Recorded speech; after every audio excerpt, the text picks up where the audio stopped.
और एक कहीं ना कहीं ना वो स्टिग्मा है क्लासिक के अंदर। अगर if you want to look very muscular, it is one of the best bikes. हाँ, आपको एक वो फील देती है। इसमें हीटिंग इश्यूज हैं, इसमें वाइब्रेशंस के इश्यूज हैं। फुल कंफर्ट के साथ आप बाइक चला रहे हो, आपको कोई टेंशन ही नहीं आनी चलाने के अंदर। सोफा सेट, सो रेक्लाइनर बोल लेते हैं इसको, चलो बेटर है, मतलब कुछ दिखता ही नहीं है। ये तो सेफ्टी फीचर है यार। सो फाइनली पहली वीडियो आपके सामने आ जाने वाली है। खुद ही के ऊपर बना रहा हूँ, खुद की बाइक के ऊपर। Meteor 350, one of the best bikes in this segment. Touring bike, मेरे हिसाब से इससे अच्छी बाइक नहीं मिलने वाली। इसी बाइक के बारे में हम लोग बात करने वाले हैं। तो सबसे पहला क्वेश्चन, मैं इस बाइक के ऊपर क्यों गया? इस वीडियो के अंदर मैं आपको अच्छाइयाँ, बुराइयाँ और सारे रिव्यूज़ जान के सब कुछ, उसके बाद फाइनली मैंने ये बाइक के ऊपर क्यों सोचा, ऐसा क्या मुझे हुआ कि मैंने ये बाइक के ऊपर गया, इस पे हम ज़रूर डिस्कस कर रहे हैं सबसे पहले पॉइंट के अंदर। सो सच बताऊँ, सबसे पहले क्लासिक मैंने अपनी बुक करके आया था। अगेन मेरा आप बिल्ड देख लो, अच्छा खासा मोटा खासा बंदा हूँ, ठीक है। और एक कहीं ना कहीं ना वो स्टिग्मा है क्लासिक के अंदर। अगर if you want to look very muscular, it is one of the best bikes. हाँ, आपको एक वो फील देती है। बट अगेन जिस दिन मैं बुक करके आया था क्लासिक और लेने जा रहा था, मैं वहाँ पे ये बुक करके आ गया और ये उठाई है। Because again I need two things. सबसे पहली चीज़, रॉयल एनफील्ड तो जाना ही था। दूसरी चीज़, कंफर्ट चाहिए था भाई।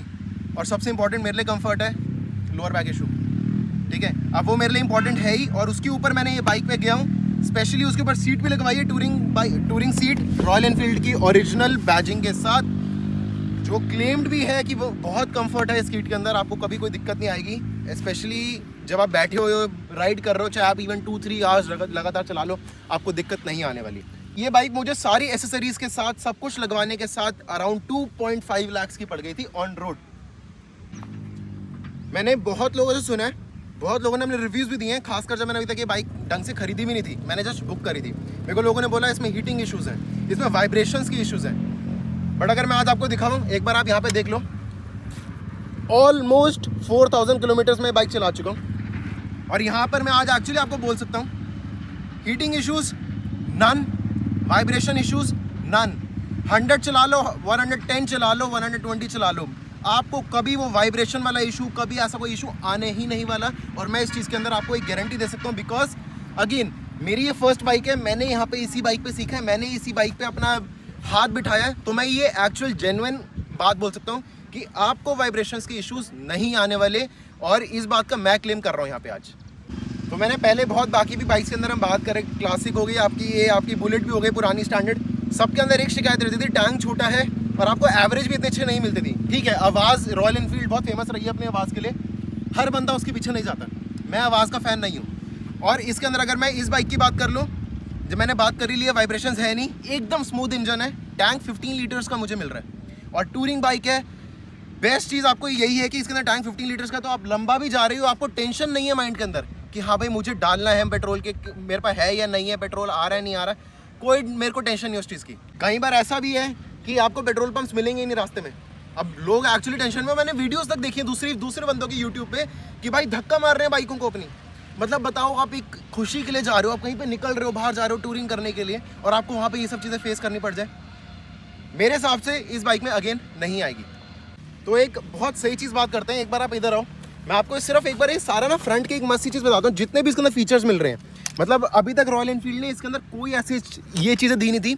एक फर्स्ट बाइक है, रॉयल एनफील्ड अपने जाना चाहती है अपनी सारी विंटेज के लिए, बट आप कह रहे हो ना मॉडर्न, अगर आप रॉयल एनफील्ड को देखो आज आपको जो चीज़ें दे रही है, इट इज़ लाइक ब्यूटीफुल।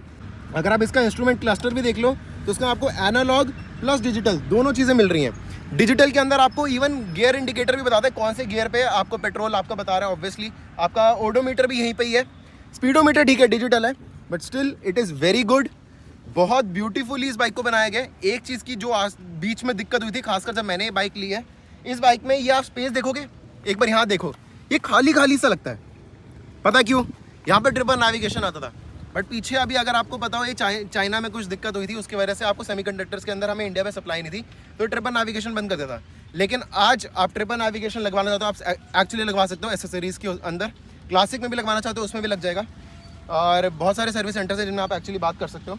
अगर हम इसकी स्विचेस की बात कर लेते हैं, अगर आप इसकी स्विचेस की क्वालिटी देखो, अगर बहुत विंटेज स्टाइल में और एक मॉडर्न लुक के साथ, बहुत एक मतलब एलिगेंट व्यू के साथ अगर आपको देखो, नहीं मिलता दूसरी बाइक्स के अंदर ऐसा इस तरह का एक सिस्टम, और मुझे बहुत अच्छा लगता है। मतलब मिक्सचर ऑफ एलिगेंसी आपका, और ये आपको मॉडर्न अगर आपको कोई चीज़ चाहिए सब है इस बाइक के अंदर। सारे फीचर्स एक बेसिक बाइक में जो मिलने चाहिए आपको सब मिल रहा है इस बाइक के अंदर। तो एक बहुत इंपॉर्टेंट चीज़ पे बात करते हैं। लोगों का ना एक नोशन है कि एक ऑब्वियसली 191 kgs की बाइक है, भारी होगी, चलाने के अंदर सिटी में कैसे चलेगी, होगी नहीं होगी। मैंने अभी आपको बताया कि मेरी फर्स्ट बाइक थी, तो बहुत इंपॉर्टेंट एक पॉइंट आता है कि जब मैंने फर्स्ट टाइम ये बाइक ली थी तो यस मुझे भारी लगी थी बाइक, क्योंकि अगेन हैंडलिंग नहीं आती थी, इतना नहीं आता था। बट मैं आज आपको बोल सकता हूँ कि अगर आप रोड के अंदर एक ट्रैफिक भी चल रहा है ना अगर आपका, और ट्रैफिक के अंदर आप कटिंग भी करना चाहो, आप इस बाइक पे कर सकते हो। इस बाइक का टर्निंग रेडियस बड़ा है यस, लेकिन इसका जो जिस तरह का आपका सिटिंग पोस्चर है ना, आप एक्चुअली इसके हैंडल को पूरा आराम से घुमा के बहुत ईजिली मनूवर कर सकते हो रोड पे। और अगेन ये एक ऐसा पॉइंट है जो मैं बहुत खुश होता हूँ इस बाइक के अंदर है कि अब जब मुझे आदत पड़ गई है वेट इशू नहीं आएगा। क्योंकि अगेन हो सकता है मेरे बिल्ड के हिसाब से मुझे बाइक ईजी और अच्छी लगती हो चलानी और मेरे लिए आसान हो, बट मुझे लगता है कि जो पतले भी होंगे ना, जिन मतलब जो अपनी जो थिन ऑडियंस भी होगी, मेरे हिसाब से उनको भी ये दिक्कत नहीं आएगी, एक बार आदत पड़ जाएगी। सीट हाइट भी छोटी है, सीट हाइट भी बहुत अच्छी है, लगा लो 5'2" और उससे ऊपर बंदा बहुत इजीली चला लेगा। अब मैं अगर आपको इस टाइम बैठ के दिखाऊं, मेरी हाइट 5'11" है और मैं यहाँ पर बैठ जाऊँ, अगर मैंने अभी ये शूज़ पहने तो मेरी हाइट इस टाइम 6'1" होगी। एंड बैठने का मेरा ये देख लो एक बार पोस्टर। अब मेरे साथ एक शॉर्ट राइडर भी हैं, मैं उनको भी एक बार आपको बैठ के दिखाता हूँ कि वो कैसे दिखते हैं, क्योंकि पता चलेगा आपको एक्चुअली कितनी अच्छी। और इनकी हाइट 5'3" है। इतनी भी कम मत करो यार। कितनी है? 5'5". कोई नहीं, 5'4" है इनकी हाइट, 5'4" है। तो आप एक्चुअली आराम से देख लो, पूरा का पूरा पैर नीचे टच हो रहा है। पैर आ जाते हैं ना तो वेट अच्छे का पंगा पड़ता नहीं है। आपके सामने ही है, आगे पीछे करने के लिए अंदर भी बहुत ईजी है, कोई दिक्कत नहीं है।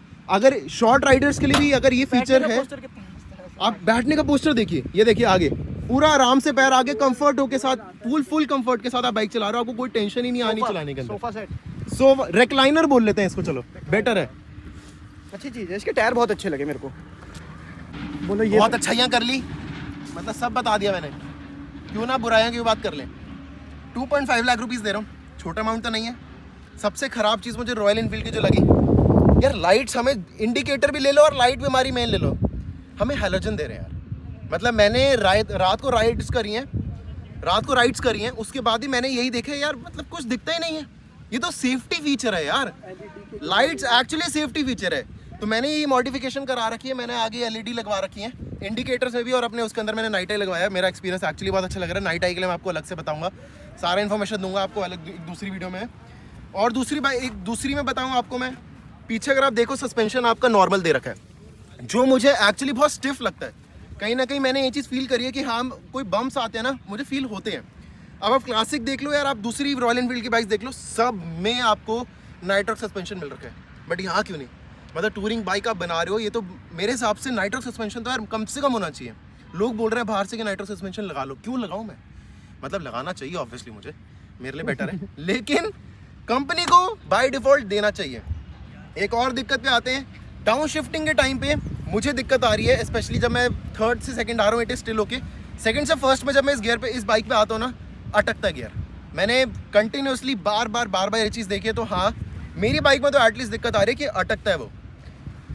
और इसके अलावा तो ऐसा कोई बैड पॉइंट्स मुझे पता ही नहीं क्या है।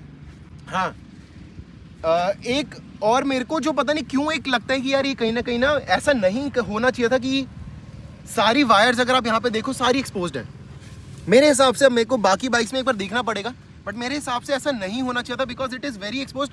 आपका बाहर भी अगर आप देख लो, नॉर्मल एनवायरनमेंट भी आपकी वायर्स को बहुत ज़्यादा इफेक्ट कर सकता है। तो ये एक चीज़ है जो आपको रॉयल एनफील्ड को थोड़ा सा ध्यान रखना चाहिए अपने, क्योंकि स्टैंडर्ड्स उनके बहुत हाई हैं, बट ये बेसिक छोटी चीज़ें, ये लाइट, ये दो छोटी चीज़ें इन लोगों को ध्यान रखना चाहिए। और क्योंकि रॉयल एनफील्ड एक नाम है, उनका एक ब्रांड वैल्यू है, लोग जानते हैं it is royal Enfield. Tour के मामले में लोग इन्हीं की तरफ जाते हैं, हिमालयन हो गई, ये हो गया। वेरी ट्रू यार, हिमालयन और ये बाइक दोनों ब्यूटीफुली मेड है। अच्छा एक चीज़ और, एज अ ऑडियंस जैसे मेरा सवाल है, ग्राउंड क्लियरेंस कैसी है, सही लगती है कि नहीं लगती? ग्राउंड क्लियरेंस एक्चुअली बहुत अच्छी है। मैं अगेन आपको बता रहा हूँ, मैंने इस बाइक पे ऑफ रोडिंग करी है, अगेन टेस्ट करने के लिए सबसे पहली बार करी थी कि कर पाऊंगा नहीं कर पाऊंगा। मुझे एक बार भी इशू नहीं आया कि मेरी नीचे से बाइक टच हुई हो किसी भी पत्थर से, किसी भी चीज़ से। मैं भारी इंसान हूँ, मेरे बैठने के बाद भी, पिलियन के बैठने के बाद भी मुझे ये इशू नहीं आया कि मेरे को किसी स्पीड ब्रेकर के अंदर मेरी गाड़ी टच हो रही है। और इवन मैं आपको बड़े स्पीड ब्रेकर से बात करूँ, मैं छोटी की तो बात ही नहीं कर रहा आपसे। तो मतलब तुम्हारा फीडबैक तो बढ़िया रहा भाई।